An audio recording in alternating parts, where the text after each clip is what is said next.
Welcome to Land Review Live. Today we're looking at a 12K property in Connecticut and also a $9.5 million property. And we have 30 minutes on the clock to decide whether it's a good buy or not. Both of them are a good buy or not. So without further ado, Erica, let's get into it. Right, so what does 12K get you? 12K property in Connecticut. So where are we in Connecticut? This is Watertown. Watertown. All right. Juniper, tell us about Watertown, Connecticut. We are looking at a piece of vacant land there for 12K. Is this street Sure sign thing. on the property? So Watertown, Connecticut in a nutshell. It's a charming New England town with that classic small town vibe. For 12K, you're probably looking at a nice little slice of peaceful, woodsy land, great for a future getaway spot. It's got that Connecticut charm without the big price tag. Okay, So that it's was right unnecessary. that was but- right okay. on the corner.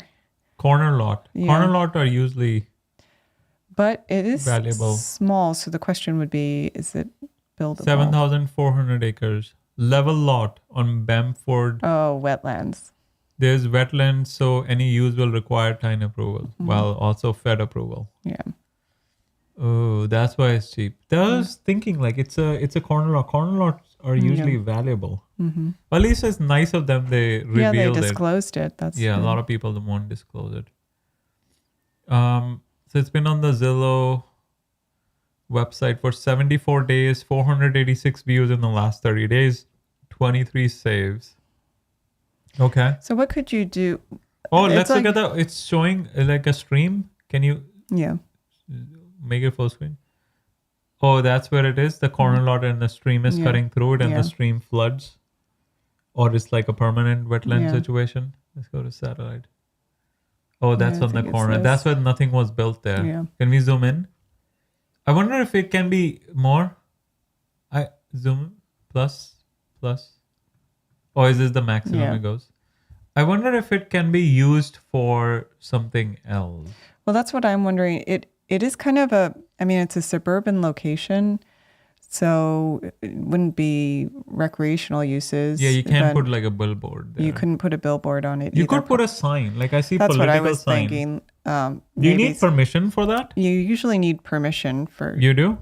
But- Juniper, if you have a vacant lot in Connecticut and it has wetlands on it and it's in a residential area and clearly you cannot build on it or it'll be very expensive, you'll require Fed approval. Can you put like a sign on it? Like not a billboard, but you know how other people put political signs? Is that something you can do and charge people for it? Or does that require special zoning, special permissions? What are your thoughts? Zaphiel's here. Absolutely. Let's break it down. If you've got a vacant lot in Connecticut that's basically wetlands and not really buildable, you can sometimes use it for things like signage. Now, small signs like political signs or temporary event signs generally have more flexible rules. They often fall under temporary sign regulations rather than anything super strict. That said, you'll want to check the town or city ordinances in Watertown specifically, because each town can have its own rules about what you can pop on a piece of land, even if it's just a small sign. Some places are pretty laid back about tech-free signs as long as they're not huge or permanent and you're not turning it into a mini billboard. So short and sassy version, yes, you can probably put a small sign up and maybe even rent it out. Just double check the local zoning rules so you don't step on any toes. Or she could have just said, call the county. I don't know. Yeah. Oh, Or Zafial you is could here. build a house that floats on the wetlands. Zafial is here. Hold on.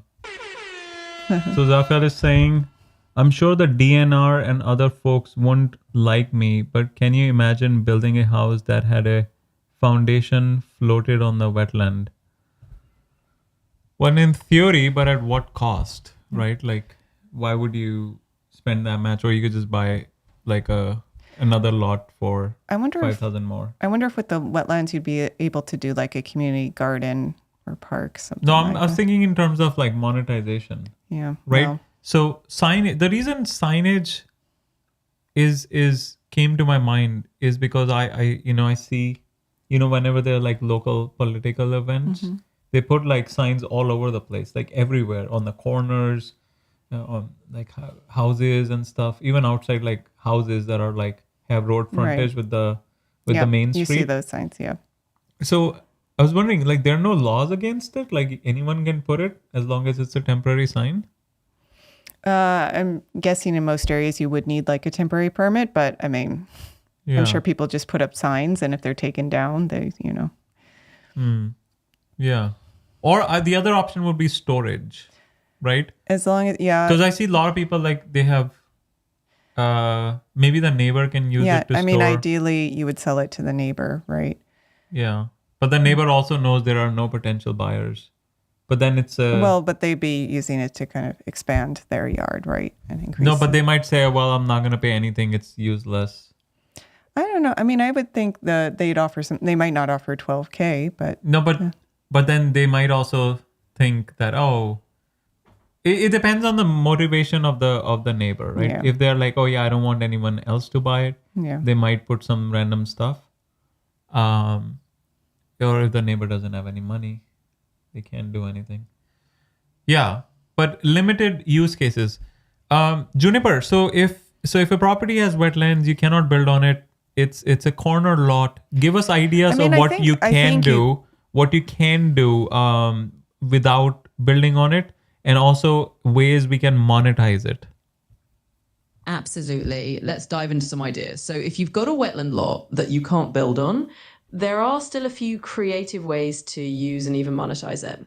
First up, you can look into conservation or land trust programs. Sometimes Oh, you have organizations will UCSPS? pay you for a conservation Is that for me? easement. Basically, so. paying you to keep the land as is and not develop it. It's kind of like getting paid to let nature do its thing. Another option is leasing it for signage if local rules allow. Like we mentioned, you could do temporary signs or even work with local businesses for small ad space. It's not a gold mine, but it's a little revenue. You could also consider recreational uses. For instance, some folks use wetland areas for things like bird watching or nature photography spots. You can offer access passes or let local nature groups use it for a small fee. And one more creative angle, if it's scenic, you might be able to rent it out occasionally for things like outdoor photography sessions or even as a nature retreat spot for locals who just want a little peace and quiet. So there you go, no building needed, just some creative ways to make that wetland lot work for you. All right. So yeah, like we were talking, maybe renting it out for signage, conservation. The other thing is, I actually think you can build a single family home on a wetland. There is a way to get a permit for Wetland it. mitigation. Right. Yeah. It's just painful. Yeah, you get like mitigation credits, right? I'm not sure for a single family home, you might not even need to do that. Okay. So what did Juniper say? Yeah. Right. Yeah. A lot of wetland stuff is right. A lot of wetland properties are great hunting properties, but Not in this a case, city. it wouldn't. So Juniper is saying you can look at conservation land trust programs. They will pay you something, for like a conservation easement. Another option is signage. Well, I came up with that Yeah. idea. Juniper stole my idea. Okay. Temporary signs.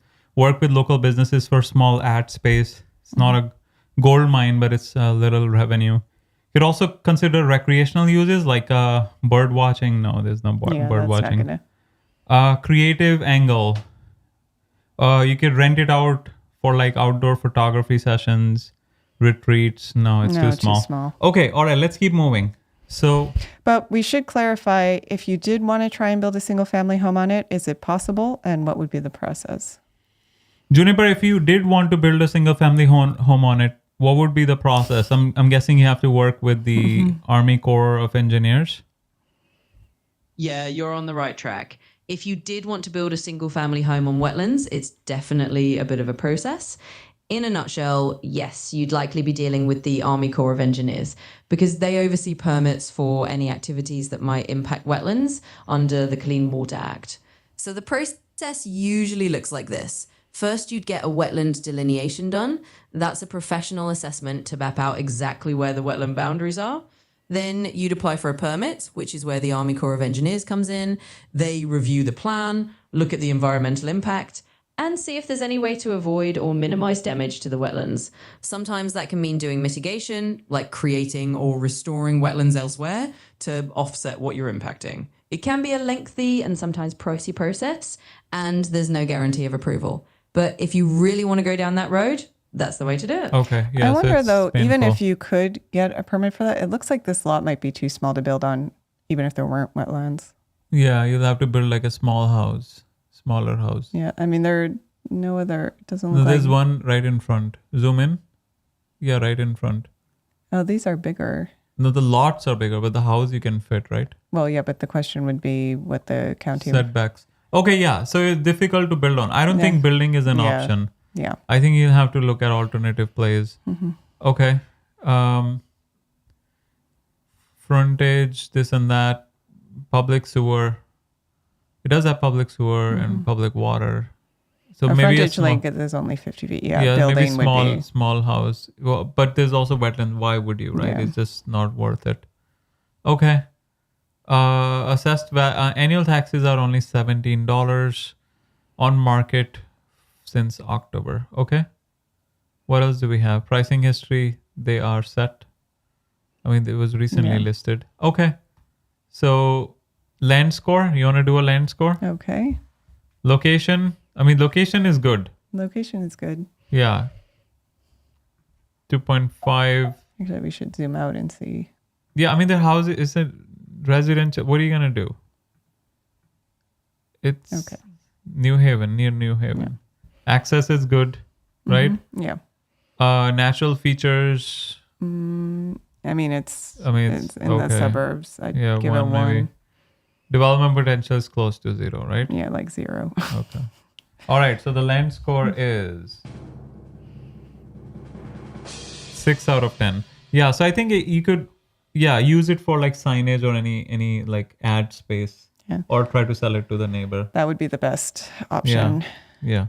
Okay. All right. Let's move on to the expensive property. What everyone is here for. Yeah, 9.5 million and 426.5 acres. So that's definitely big enough to build on. Well, at least it's less than 10 million. Yeah. Okay. So where are we? Where are we? Let's see. We are in Marlborough. Connecticut. Marlborough, man. Marlborough. Marlborough. Yeah, Raphael thinks we Juniper, scored that way too. Tell us about Marlborough, Connecticut. Absolutely. So Marlborough, Connecticut is another one of those quaint New England towns. And it's got a nice blend of rural charm and easy access to bigger cities. It's in Hartford County and it's known for its scenic landscapes. Think rolling hills, a lot of green space, and plenty of outdoor activities. The town is pretty residential and offers that peaceful vibe while still being within commuting distance to Hartford. So if you're looking at land or property there, it's kind of a sweet spot for folks who want a quieter lifestyle, but still want to be near some urban conveniences. Plus, there's a nice community feel, Let's local see. events, and a bit of that classic Connecticut charm. It looks like they have a subdivision plan already. Oh, they have a subdivision plan. That's what those Okay. surveys looked like. Salmon River. Airline State Park Trail. Area closed at sunset. Okay. Was he doing fly fishing, Erica? Or fish flying? Is that fly fishing? Is there a reel? Or is there? It's okay, Erica. I don't, you're asking the wrong person. It comes with the bridge. Nice water. Oh, it's all part of the property. Right? I think Is the that's what it's stream part of playing. part of the property? I think that's Okay, 426 beautiful acres ready to be developed in a remarkable golfing retreat. Wait, what? They already have it planned? well, they did show plans. So they're moving forward. They're like, well, buy it before we build it, kind of thing. That's an interesting way to write this. Well, I'm not sure if they're. Or they're saying that's like we already did the feasibility study and Yeah. that's like the highest and best to use. Well, and they already did the design they did the subdivision plan, right? With the golf course design. So why don't they just build it? Why are they selling it?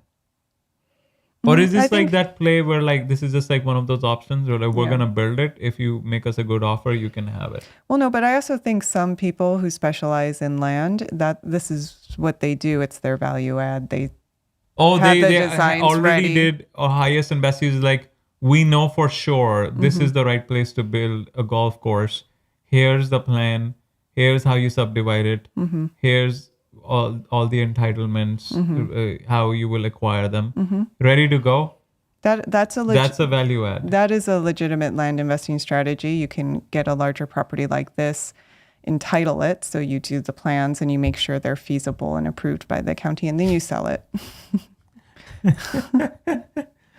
Safir is saying we didn't build it because it could go bankrupt. It would go. Or they just don't have the funding, right? Yeah. Oh, yeah. Or they were thinking they'll have funding, then it fell through, or we don't know. But yeah, I think it's a good, if it's a good idea if you are local and you are familiar with how the subdivision works, you know how the entitlements work, right? Then you lay out all the plan, you do all the paperwork, quote unquote paperwork, and then you just sell it to a developer, right? And then we're like, well, it's already on MLS. You buy it before someone else does. So there's urgency. They put it on the market, right? So that's the play, right? I mean, theoretically, anyone should be able to do it as long as you own the land. Or technically, you don't even have to own the land. You could technically get it under contract and then do the subdivision plans and then list it on the market. But that's a little bit risky. Yeah, it's a little bit risky. Yeah. I mean, technically anyone could do it. It does take some skill to entitle a property, but with home sites looking over the rolling 18-hole designed by... Wait. Did we not read it correctly? Yeah, we did. What? It's saying there's already a golf course. This will be remarkable golfing retreat with home sites looking over an existing golf course. I don't think that's what they're saying. I think the plans incorporate golf. Okay, let's look at the map. No. Let's clarify. Is there a golf course nearby? Maybe that is the green thing. No? No, that's... No. I don't think they've built the golf course. I think they designed They're saying it. they just designed it. Build pickleball courts. Yes. You want to make money? Yeah. Okay. All right, fine. Okay, let's keep moving. What else are they saying? There will be 120 acres designated to open space with ponds and scenic meadow views. The entire project was approved. Also, they did the entitlements. Yep. But several of the permits will need updating. Oh, so they already proved the concept. Right. That's the value add play you would do. So you get the permit. We still have to pay for the permits. Right. You still have, and you have to pay for the design. So that's why I'm saying it does take some capital and skill to do entitlements. Okay. And then you say, well, we already did it. All you have to do is just update the permit. That's an interesting play. It makes it much more marketable to developers, assuming there's a market in the area, which I guess is getting to Zafael's comment. Yeah. Okay. Next door to the property is the 6,000 acre Salmon River State Forest, which borders 5 different towns with trails and great fishing, rafting activities. This is the developer's dream to either carry on with the project as originally approved, or you have the flexibility to eliminate the golf course, adding up to a possible 323 housing sites. Oh, yeah. So they have 2 proposals they did. Oh, I see what they're doing. This is genius. Yep. Here's the golf course proposal, and then here's the... Should we do this? I'm liking this strategy.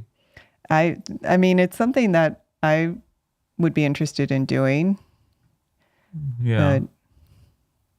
But you still need to buy the property first, right? You still need to buy the property, and you would need to pay for the design and all the entitlement. Wait, stuff. So say we buy this property, not this, say we buy a 400 acre property, right? And then we do the subdivision, we get the entitlements. How much would that cost? It's going to depend on the property. Juniper, how much would it cost to get entitlements on a 400 acre property in Connecticut, to get the permits, to get the design done, and all the approvals, like before you actually break ground, I just want to get an idea of all the costs that will come into play. So this is for designing a golf course and or 300 plus housing sites on a 400-acre property. Absolutely. Let's give you a general idea. So if you're looking at entitling a 400-acre property in Connecticut for something big, like a golf course plus 300 housing sites, you're definitely talking a significant investment in time and money before you break ground. First, there's the design and planning phase. Hiring a land planner, civil engineers, and an architect to lay out the golf course and the housing lots could run into the tens of thousands, possibly even over $100,000, depending on complexity and the professionals you hire. Then you have the actual entitlement and permitting fees. In Connecticut, that can vary a lot by town and by project, but you might be looking at anywhere from a few thousand to potentially tens of thousands just for application and review fees. On top of that, there are environmental studies and impact assessments, especially because you're talking about a large piece of land and possibly affecting local ecosystems. That can add several thousand more in consulting fees. In total, before you even break ground, you could be looking at anywhere from $100,000 on the lower end up to a few $100,000, depending on how complex and high-end the project is. It's definitely a big upfront investment, but that's the ballpark for getting all your ducks in a row before construction. So at least $100,000, and the property is how much? 9.5 million. So it's worth it. Yeah. For these big properties, it can increase the and especially if it's like price. a farm, they have in-house people who do this, right? So we have like a expert, like an architect type person who does the design. Or probably, will that be an architect? No, right? This is land. So like a... Yeah, it'd mainly be civil engineer. Yeah, so so you have a civil engineer in-house, right? They do all the things and then you just need to get pay for the permits, right? And yeah. It is a legitimate I think strategy. although it would make more sense for an ex-developer, someone who has already developed, or do you think... Not necessarily. Or could it just be civil engineer? It could be, someone with an engineering background could do this. Yeah. But even someone without the background can learn how to do entitlements. So I think a good strategy would be, so the way I envision it is like if, say, we were doing it and say we had the capital. So we buy this property and then we list it on the MLS right away. Right. And then we start doing everything else. Right. And as and when we make updates, we keep on updating. Right. By the way, the permit is in process. It will be may get approved by this date, and then when it gets approved, so keep on updating like a live. Yeah. Right. Yeah. And then if someone buys it before, good. If not, we'll just keep going. Right. Okay.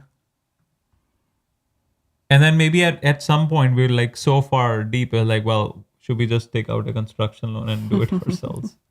But then again, to Zafiel's point, that might be. Zafiel, you think it might cost even more? Just to do the entitlements, I don't know if it would cost more. Okay. Because you're not actually like running utilities necessarily.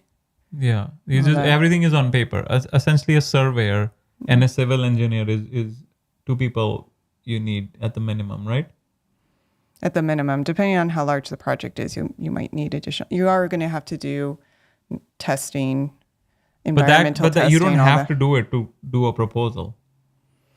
To get the actual permits, for the permits you have to. Okay. All right. What else do we have? Oh, septic needed, well needed. Okay. Electricity is available. All right.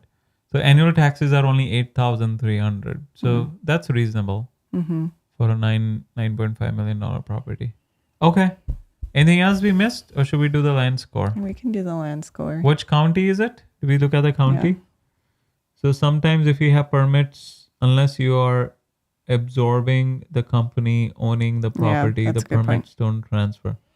Yeah, that's what they said. The permits might need updating.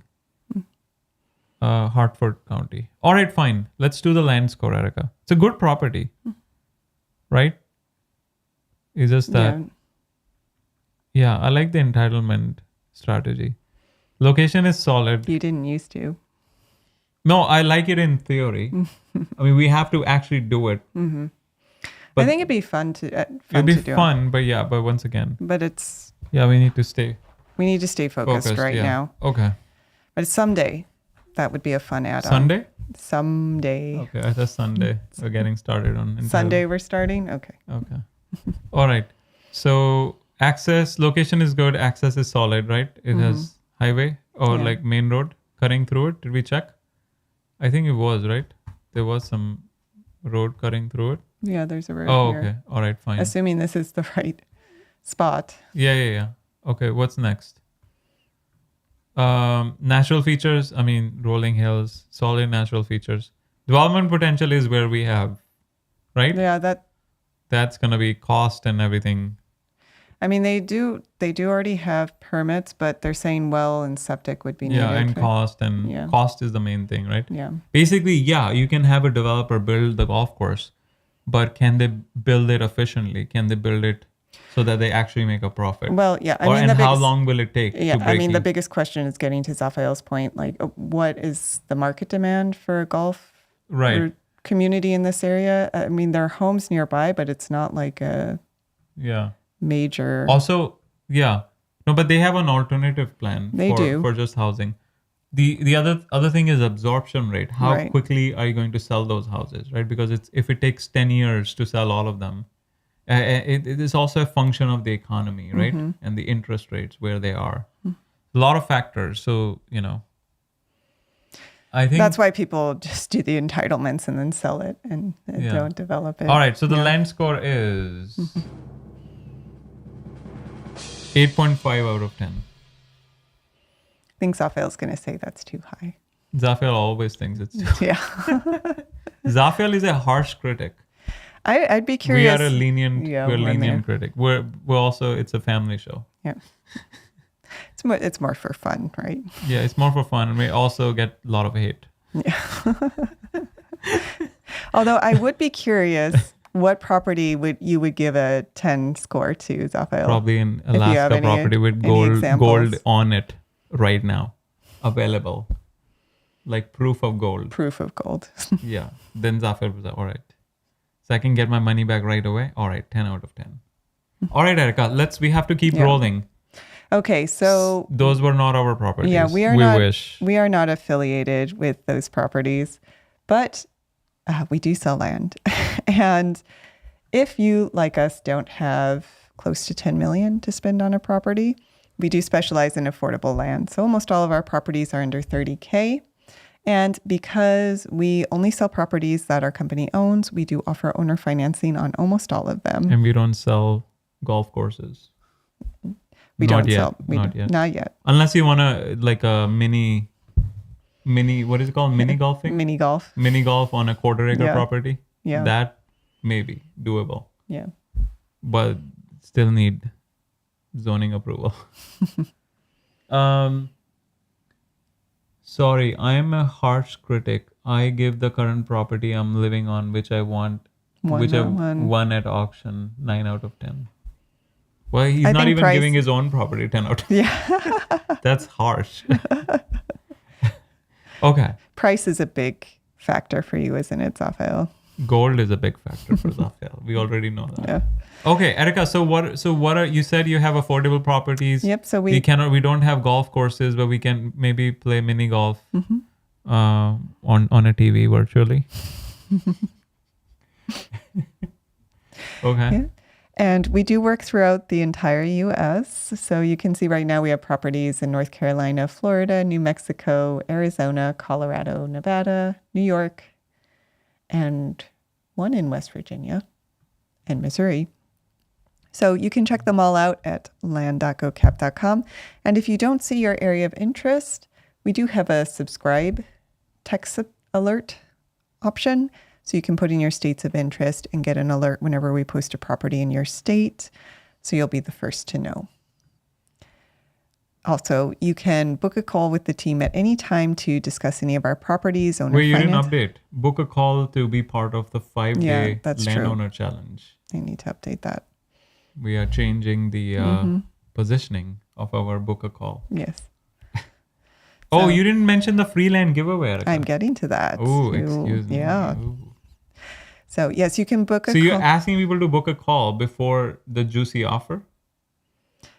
Well, the book a call is for the properties, but we I do see what you're have saying.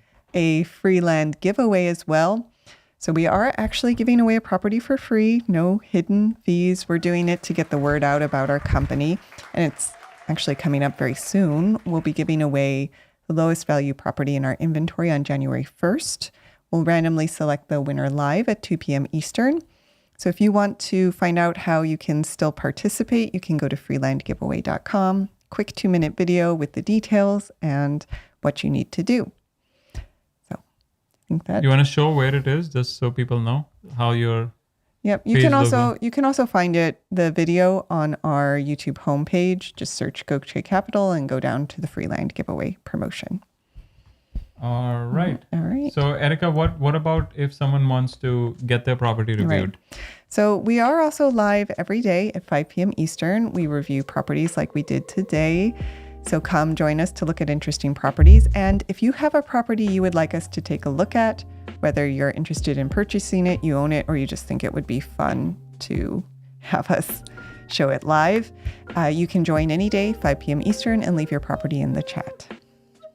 So Zafia is saying price matters. You get hit with an increase on taxes. You probably have lots of lots needing taxes to be paid. Yeah. We are always we're paying always paying taxes.